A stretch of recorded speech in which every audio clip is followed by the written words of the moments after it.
Hi, good afternoon. My name is Pratik Gupta and welcome back to Unacademy.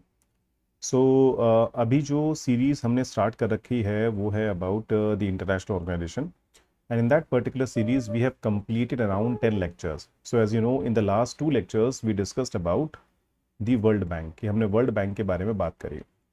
So in the first part of the World Bank we discussed about the IBRD and in the second part we discussed about the IDA International Development Association. Okay, and in the second part of the lecture of World Bank, we discussed about the IFC and we also discussed about MEGA, and the third one that was about the ICSID. That is what we discussed in the last two lectures. Now, in today's lecture, we are going to discuss about the International Monetary Fund. देखिए ऐसा topic है जो मान के चलिए continuously news में रहता है. जैसे आप लोगों ने देखा होगा कि कल भी एक न्यूज़ थी regarding international monetary fund. And what was that news? That news was about that recently international monetary fund praised India for the scheme that we are being using currently in the name of direct cash transfer. Okay, so as you know we have this QR code, and then we have this direct benefit transfer and the other things. So whatever Aadhaar number things we have, so that was basically being kind of lauded by International Monetary Fund. उसके अलावा अगर आप बात करेंगे तो अभी 2 दिन पहले की बात है, international monetary fund has also reduce the projected GDP growth rate of our country from 7% to around 6.8%.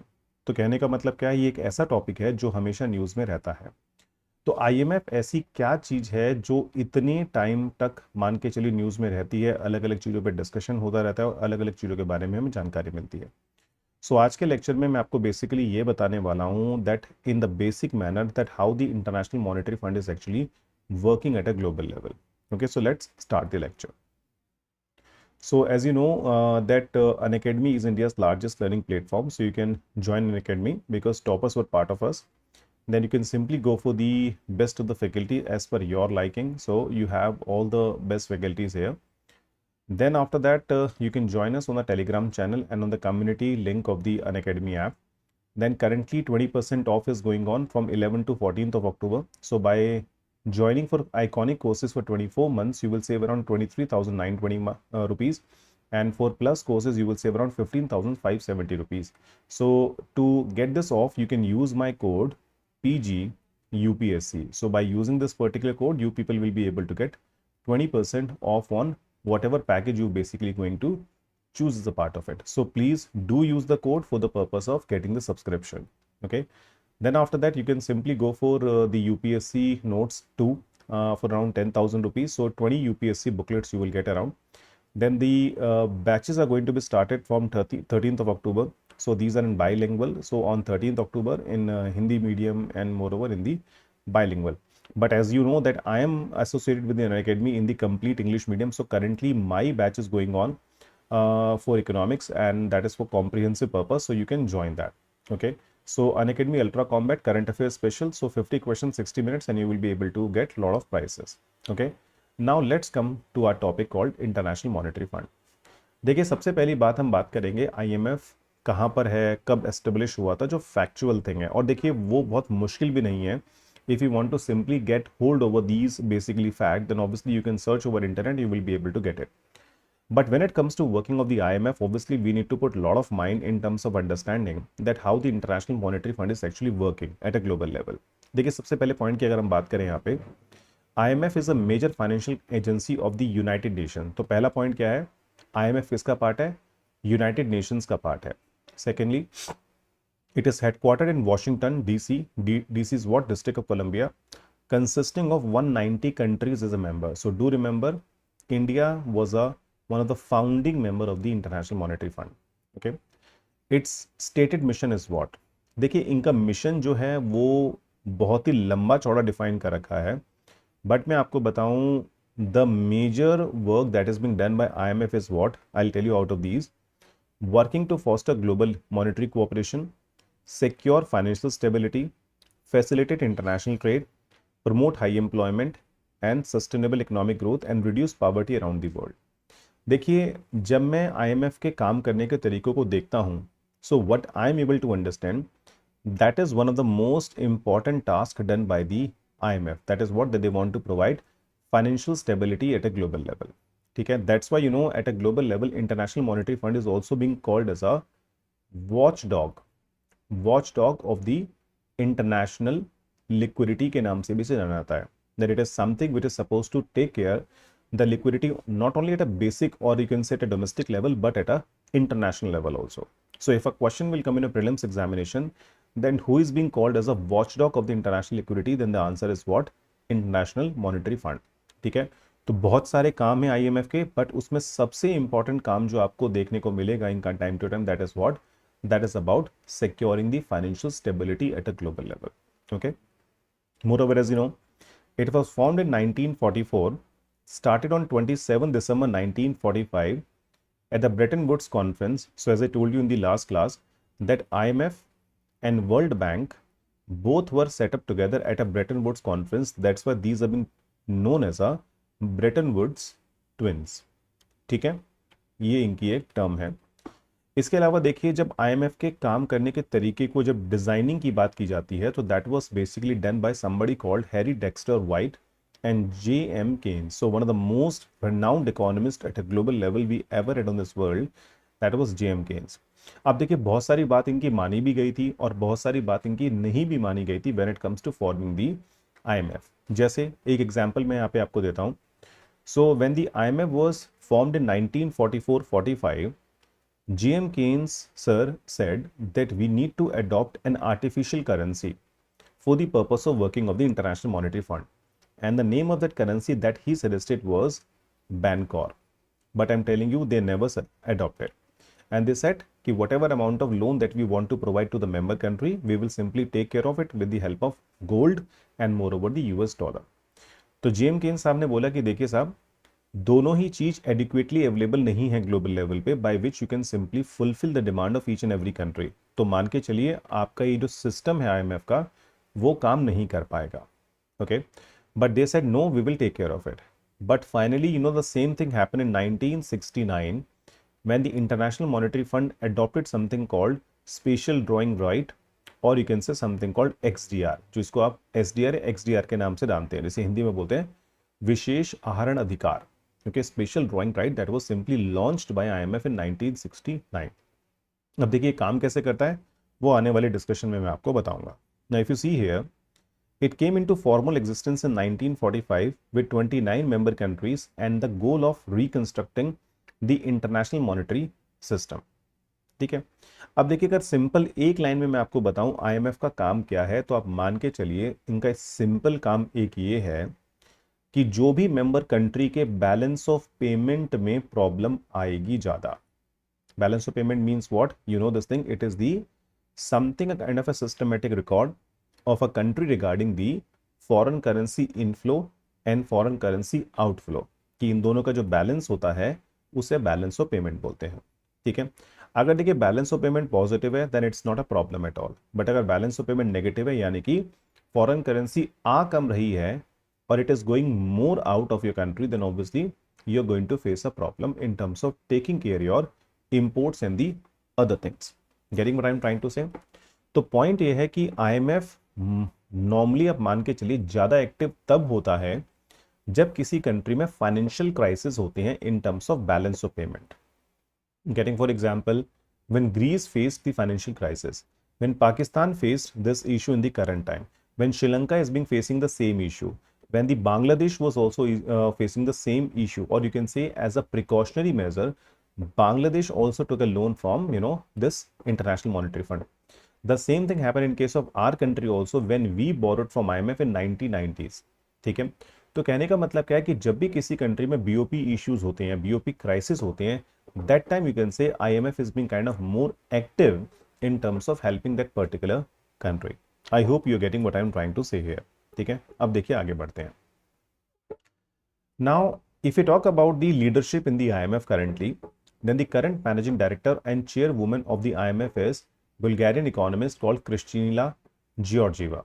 ठीक है, एक चीज देखिए आपको ध्यान रखनी है, IMF की जो एक यूनिक बात है जिसको लेके हम थोड़े से IMF से खफा रहते हैं, that is what?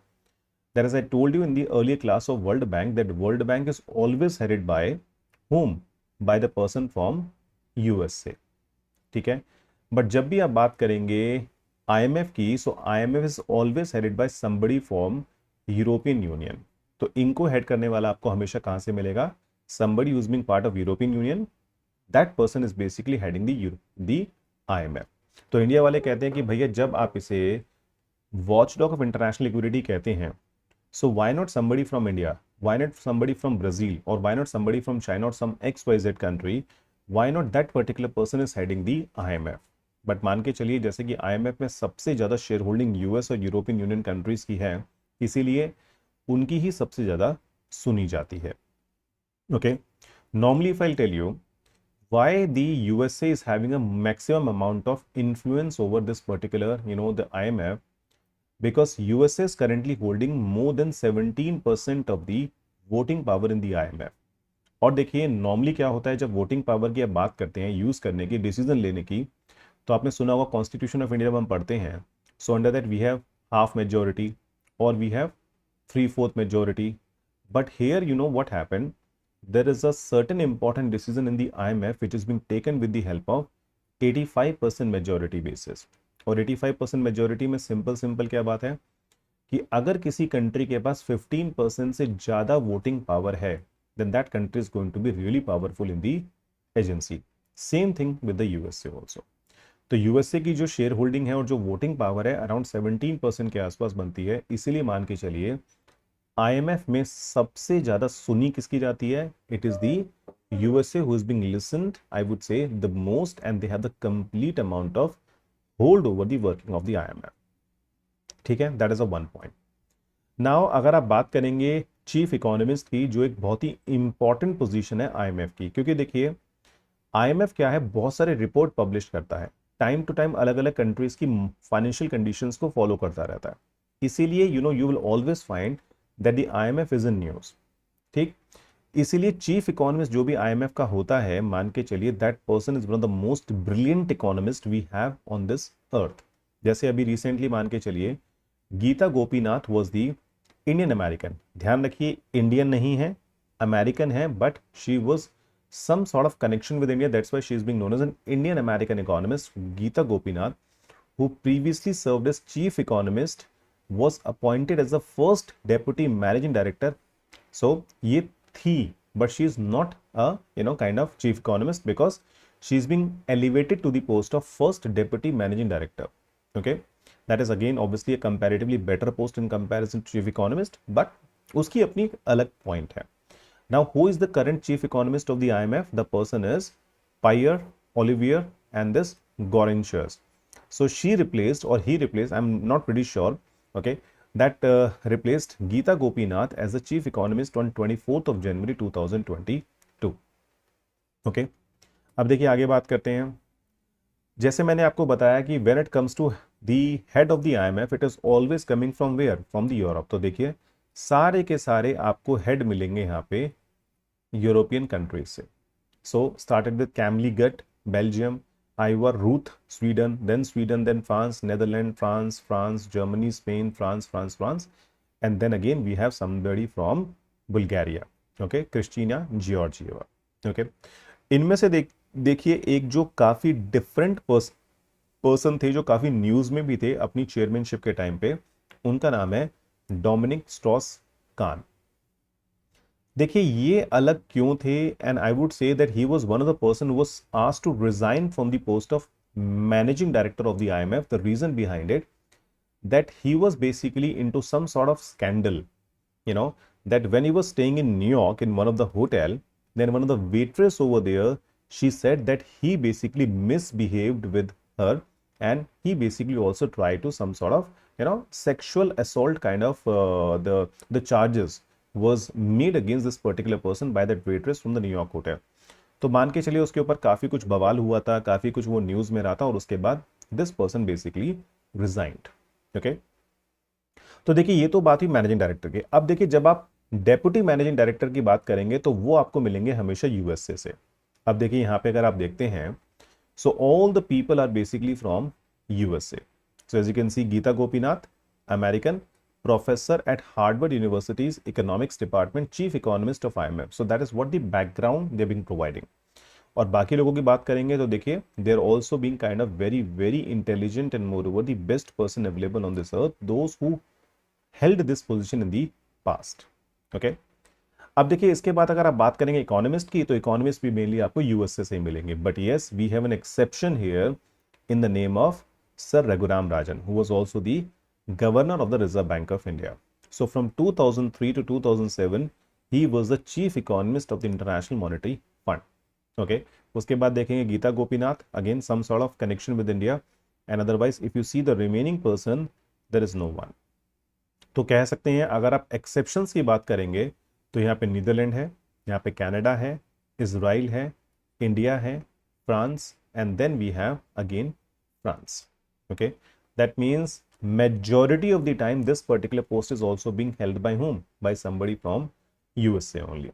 Getting what I'm trying to say? अब देखिए बात करते हैं वोटिंग शेयर की। वोटिंग शेयर में अगर आप आईएमएफ की बात करते हैं तो नंबर 1 पे है USA, as I told you they have around 17.43% of the quota, and that is giving them a voting share of around 16.5%. Then Japan, 30,820 million XDR, and that is the share of 6.47. So if you see, India is at 8th place, and that is what we have, 2.75% of the quota. That is giving us the kind of voting power of 2.63%. अब देखिए point क्या है, हम India वाले क्या complain करते हैं to the international monetary fund. हम कहते हैं सर देखिए at a global level if we talk about India, then we are 5th largest country on this globe in terms of nominal GDP।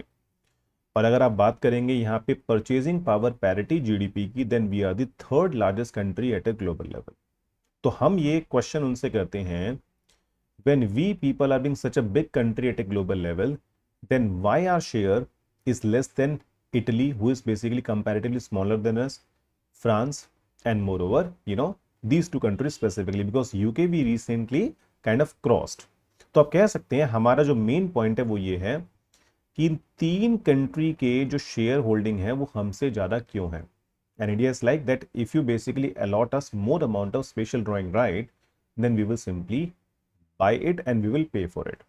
So the second problem that we have with the International Monetary Fund is what, that we want more amount of shareholding from the IMF side। अभी देखिए 2022 में hardly there was any kind of change that was made regarding the India's shareholding, hardly कुछ भी नहीं बढ़ा है। तो ठीक है, तो पॉइंट क्या है, हम कहते रह गए और हमें कुछ भी यहाँ पे एक्स्ट्रा नहीं मिल पाया है। So with the 13,114 million XDR, we people are being able to get votes of around 1,32,603। अब जैसे मैंने आपको बताया 85% की यहाँ पे voting power, that is means some important decision are supposed to be taken with the 85%, so that's why USA is the most powerful country in case of IMF। Getting what I'm trying to say? अब देखिए जो सबसे important बात है वो यहाँ पे है आपकी SDR की, स्पेशल ड्रॉइंग राइट्स, जिसके बारे में मुझे आपको बताना है। अगर ब्रीफली मैं देखिए यहाँ पे आपको बताऊं, 1944 में जब IMF स्टार्ट हुआ, 45 में formally you can say, they said कि when any country who is basically member to the IMF, when that particular country will face any kind of problem with the balance of payment of the other, then the international monetary Fund will provide them loans. Loans will be given in the form of gold, or you can say in the form of US dollar। But as you know, both the things which are available at a global level was very limited, so that's why that system was not able to work। And then after that what happened, from 1969 they adopted a system called SDR। देखिए simple भाषा में और सरल भाषा में अगर मैं यहाँ पे आपको समझाने की कोशिश करूं कि IMF काम कैसे करता है, तो बहुत ही सिंपल सी बात है।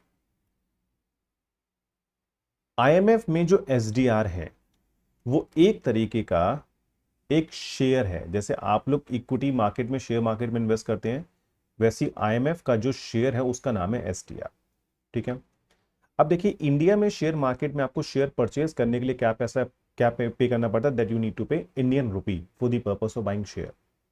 यहां पे इन्होंने क्या किया है, SDR के अंदर दे simply put certain currencies which are acceptable at a global level known as a hard currency. अब देखिए एसडीआर की अलग अलग टाइम में अलग अलग करेंसीज की कितनी कितनी वेटेज है, क्या उनकी वैल्यू है, ये सब यहाँ पे दी गई है. So as you can see whatever page you people are being able to see है that I have taken from the Wikipedia only. Okay, तो देखिए यहाँ पे आपको देखने को मिलेगा अगर करंट की बात करें, क्योंकि देखिए पुराने को छोड़ देते हैं क्योंकि करंट ही हमें ज़्यादा जानने की रिक्वायरमेंट है. So currently you can say in one SDR, that means if any country wanted to become member of IMF they need to purchase SDR and they have to pay for it. ठीक है, तो अगर आपको one SDR खरीदना है तो उसके लिए आपको $0.57 देने पड़ेंगे यूएस डॉलर, 0.37 यूरोपियन यूनियन के यूरो देने पड़ेंगे, चाइनीज करेंसी के 1.09, जैपनीज येन के 13.45 एंड ग्रेट ब्रिटेन पाउंड का 0.08 pound you need to pay. So when you pay this you will be able to get one SDR. तो एक तरीका क्या है कि हम पांचों करेंसी में इक्विवेलेंट पे कर दीजिए और एसडीआर परचेज कर लीजिए. और अगर आपके पास बाकी करेंसी नहीं है, you have only one particular currency, then what you can do, जो भी कन्वर्जन बनता है इन करेंसीज का एक दूसरे के साथ उनको कन्वर्ट कर लीजिए, because you know this thing we have the exchange rate available for each and every currency at a global level. Conversion कीजिए, then you have the number, payment कीजिए and then you will be able to get SDR. ठीक है, अब मान लीजिए एक छोटा सा एग्जांपल मैं आपको देता हूं. किसी कंट्री ने 100 एसडीआर खरीदे और उसके लिए उन्होंने इन सारी करेंसीज में पेमेंट करके एसडीआर ले लिए. अब देखिए एसडीआर क्या है, एक पीस ऑफ पेपर है जिसको आर्टिफिशियल गोल्ड के नाम से भी जाना जाता है. अब पॉइंट इन पेपर का फायदा क्या है मुझे, देखिए when any country will face problem in terms of BOP, तो क्या कर सकते हैं वो इन पीस ऑफ पेपर को जो आर्टिफिशियल गोल्ड है इनको सामने वाली मेंबर कंट्री के पास प्लेज करके या गिरवी रख के वो लोन ले सकते हैं. That means you need to provide your SDR to the other country. जैसे एग्जांपल लीजिए, इंडिया को जरूरत है, इंडिया ने जापान के पास गिरवी रखे और जापान ने क्या किया, उनके बदले में जो भी उनकी इक्विवेलेंट वैल्यू है वो हमें लोन के रूप में दे दिया. ठीक है, so in this case as we borrowing from Japan so we have to pay interest, क्योंकि हमने पेपर रख के करेंसी ली है जिन्हें आप बोलते हैं फ्रीली यूजेबल करेंसीज. तो आपने यहाँ पे क्या किया है, पेपर गिरवी रख के, एसडीआर गिरवी रख के आपने लोन लिया है. तो जब आप लोन लेंगे then you have to pay interest. तो आप कह सकते हैं Japan will receive interest and India will pay interest. जब हम जापान को उनकी करेंसी लौटा देंगे जो भी हमने उनसे उधार लिया है इंटरेस्ट के साथ, तो वो क्या करेंगे, हमारे एसडीआर हमें रिटर्न कर देंगे. That is how the things are being going on. But देखिए एक क्वेश्चन यहाँ पे स्टूडेंट्स जो नॉर्मली मेरे से पूछते हैं वो क्या है कि सर अगर मैंने 100 एसडीआर खरीदे और मान लीजिए इन सबको कन्वर्ट करा मैंने डॉलर में, and for one SDR I paid let suppose $1.5, यानी कि सर मैंने $150 पे करके मैंने 100 एसडीआर परचेज कर लिए. अब सर जब मैं इन 100 एसडीआर को गिरवी रखूंगा तो मुझे कितने डॉलर मिलेंगे, मुझे $150 मिलेंगे. तो सर कहने का मतलब क्या है, मैंने पहले $150 दिए इन पीस ऑफ पेपर को खरीदने के लिए, फिर बाद में उतने ही अमाउंट का मुझे लोन मिला, तो सर फायदा क्या हुआ, what is my benefit here. और देखिए लॉजिक एकदम ठीक है, क्योंकि जितना आपने पे किया उतने का ही आपको लोन मिल रहा है. तो इससे बढ़िया क्या चीज है, जितने डॉलर अगर आपको लगता है कि मुझे किसी प्रॉब्लम के टाइम में चाहिए होंगे तो कंट्री में क्या करना चाहिए, सेंट्रल बैंक को कुछ मिलियंस या बिलियंस ऑफ डॉलर्स किसी एक रूम में रख के लॉक लगा दो कि भैया जब विपदा की घड़ी आएगी तब इन डॉलर्स को हम इस्तेमाल करेंगे. गेटिंग, और we will use this foreign currency when we will face a problem. Getting, तो सर कोई फायदा नहीं है इसका मतलब आईएमएफ का मेंबर बनने के लिए. अब देखिए पॉइंट क्या है, आईएमएफ पेमेंट कैसे लेता है. अगर आपने 100 एसडीआर परचेज किए और आपने $1.5 यहाँ पे एक एसडीआर की वैल्यू है इन सबको कन्वर्ट करके, so under that 25% of the payment that you need to make of this $150 you need to make in these 5 currency or any one of the hard currency, and the remaining 75% of the payment you have to make in your domestic currency. यानी कि आपको अपने Indian rupee में payment करनी होगी to bye those SDR. यानी कि bifurcation क्या हुई, 25% पेमेंट आपने करी हार्ड करेंसी में और 75% पेमेंट करी आपने अपनी डोमेस्टिक करेंसी में। अब देखिए, अब यहाँ पे फायदा क्या हो रहा है कि आपने पेमेंट रुपी में करी है, बट आपको लोन किस में मिल रहा है, you have been getting loan in the hard currency here. Getting what I am trying to say? So that is how the things are basically working. अब देखिए, दो टर्म्स हैं जो यहाँ पे स्टूडेंट्स बहुत कंफ्यूज होते हैं आईएमएफ में समझने के लिए, वो क्या है? एक टर्म का नाम होता है आपका, if I tell you here, one term is known as a reserve tranche position and the second is known as a credit tranche position. ये दो वर्ड हैं जिनको लेके मेजर कंफ्यूजन स्टूडेंट्स को रहती है। अब देखिए, अगर मैं आपको बताऊं, जो एग्जाम्पल यहां पे मैंने आपको दिया है, whatever 25% of the payment that you have made in your foreign currency, it will be known as a reserve trench position। और जो 75% पेमेंट आपने करी है फॉरेन कर अपनी डोमेस्टिक करेंसी के अंदर रुपी में, that will be known as a credit tranche position. बहुत ही सिंपल है। रिजर्व ट्रेंच पोजीशन क्या है? जो आपने फॉरेन करेंसी के अंदर पे किया। और क्रेडिट ट्रेंच पोजीशन क्या है? What ever amount of money you paid in the your domestic currency. ठीक है। और एक चीज आपको और ध्यान रखनी है कि when it comes to providing the foreign exchange reserves of our country, then these SDRs are also being included। Getting what I'm trying to say? So that is what we have। तो IMF का काम करने का तरीका देखिए बहुत ही simple है। आप पहले SDR परचेज करेंगे, उसके लिए आप पेमेंट करेंगे जो भी उनकी इक्विवेलेंट वैल्यू है, और हर 5 साल में एक बार में इनको रीवैल्यू या फिर रीअसेस किया जाता है। On what basis they are reassessing the value? जिस कंट्री की प्रेजेंस ग्लोबल लेवल पे बढ़ती जाएगी, यानी कि that country will become more and more powerful, उसका शेयर आप मान के चलिए आपका एसडीआर में बढ़ता चला जाएगा, so that it will basically represent the economy in A proper manner. Indian rupee आपको कहीं नहीं दिखेगा। ठीक है। और कब इंडियन रुपी इसमें शामिल होगा, that we also can't comment at all in this part. ठीक है, क्योंकि we really don't know about it. But 2016 से पहले अगर आप देखेंगे तो यहां पे केवल 1 2 3 4 करेंसी थी, dollar, euro, Japanese yen and Great Britain pound.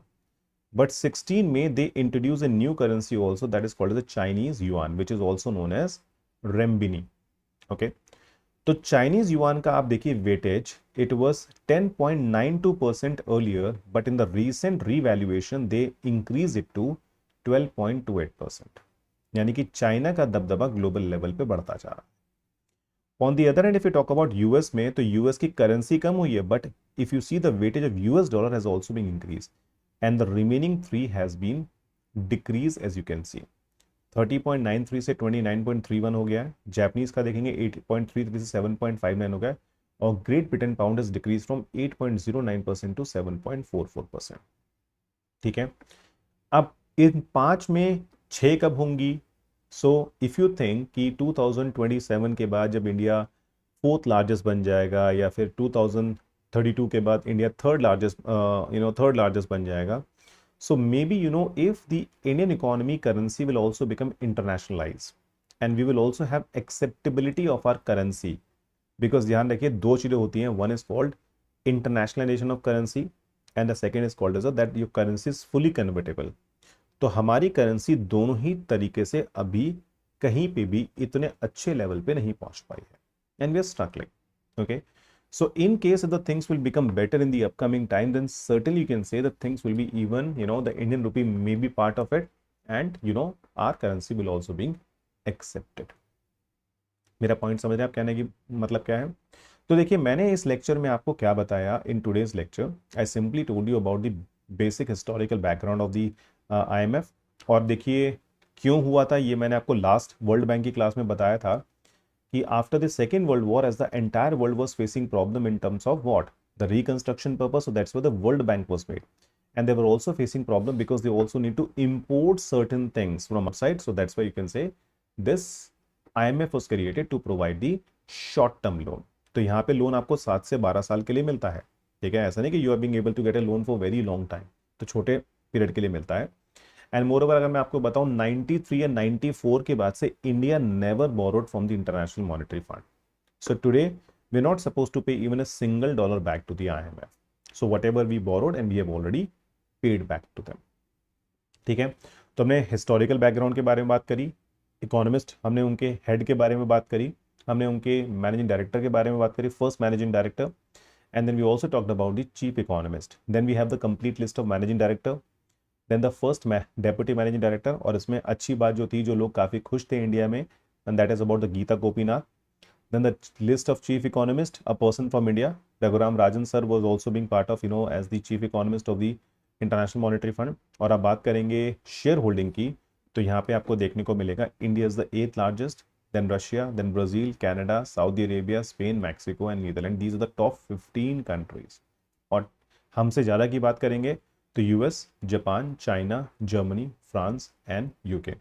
तो चाइना को भी कंप्लेन है, ऐसी बात नहीं, China is also not complaining कि सर मैं जब वर्ल्ड लेवल पे सेकंड लार्जेस्ट कंट्री हूँ, then why not I am also having the second largest share in the international monetary fund. But देखिए बहुत डिफरेंस रह नहीं गया है, 6.4, 6.47. But if you see what we have, there is a huge difference what we have here. तो सोचिए अगर हमें इनसे ज़्यादा अलॉट हो जाएगा, then we will become in between this particular range. Getting? तो IMF की लेक्चर के बारे में मुझे आपको केवल इतना बताना था, and moreover I also told you about the SDR कि वो वर्क कैसे करते हैं and how the loans are being basically being taken. चलिए आज के लेक्चर में इतना ही। Then you can simply enroll for the MCQs, 50 MCQs, 60 minutes. So championship is back. So you people can win prizes worth of 40 crore rupees, and you will also have a chance to meet an IAS officer. The top 5 rank holder will get. तो 13 नवंबर को 11 बजे सुबह, okay? Then the doubt browser feature we have, so you can simply scan this QR code and you will be able to find out. Now, as you know, currently comprehensive batch is going on for the economics that I started on 10th of October. It's just that 3 classes we have done in this. So if you people want to join that, then you can join it and you can use my code PGUPSC. That is my code, and with the help of this, currently you people will be able to get around 20% off. ठीक है। तो अभी जो हमारा topic class में चल रहा है that is about the GDP. So आज की जो हमारी क्लास होगी उसमें we are going to discuss about the questions asked by UPSC in the prelims and mains examination from the topic of GDP, and once it is being done we are going to start the new topic of banking and finance. तो अगर आप लोग join करना चाहते हैं then please be there at 3:30. if not today then please be there tomorrow at 3:30 PM. चलिए, thank you very much, take care and bye bye.